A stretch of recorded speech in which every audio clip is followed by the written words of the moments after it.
কথা দিয়েছিলাম তোমাদের সাথে শেয়ার করব যে আমি কিভাবে ধোসার ব্যাটারটা রেডি করি। দেখো, আমি যে চাল খাই ঘরে, মানে রেগুলারের যে চাল, তার নিয়েছিলাম 1 কাপ। আর এখানে নিয়েছিলাম আমি বিউলির ডাল 1/2 কাপ, বা উড়ার ডাল যাই বলো।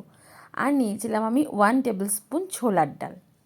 আর নিয়েছি সামান্য পরিমাণ মতো মেথি, ওই মনে করো 1 টিস্পুনের থেকেও কম। ব্যাস, এবারে সব কিছুকে খুব ভালো করে ধুয়ে 5 থেকে 6 ঘন্টা ভিজিয়ে রেখেছি। তারপরে কিন্তু এটাকে মিক্সিতে পেস্ট করে নিয়েছি। তারপরে কিন্তু সারা রাতের জন্য আমি এটাকে একটা গরম জায়গার মধ্যে ভালো করে ঢেকে রেখে দিয়েছি, যাতে করে পরের দিন সকালবেলা আমি ব্রেকফাস্টে রেডি করতে পারি ধোসাটা। দেখো কি সুন্দর জালিদার হয়েছে। এবারে এখানে যেটুকু তোমার দরকার হবে তার মধ্যে নুন আর সামান্য একটু জল দিয়ে ব্যাটারটাকে রেডি করে নিতে হবে। আর বাকিটা তোমরা কিন্তু ফ্রিজে রেখে দিয়ে পরের দিন ব্যবহার করতে পারো। ব্যাস, দেখো কি সুন্দর তাওয়ার মধ্যে এইভাবে ছড়িয়ে দিয়ে ওপর থেকে আমি দিয়েছিলাম একটুখানি বাটার। যদিও এটা অপশনাল, তোমাদের যেভাবে ইচ্ছা তোমরা সেভাবেই করতে পারো।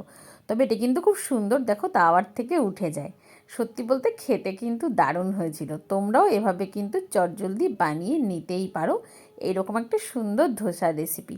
তো চলো, কেমন লাগলো আজকে আমার এই ব্যাটারের রেসিপিটা আমাকে কমেন্ট করে অবশ্যই জানাবে। টাটা।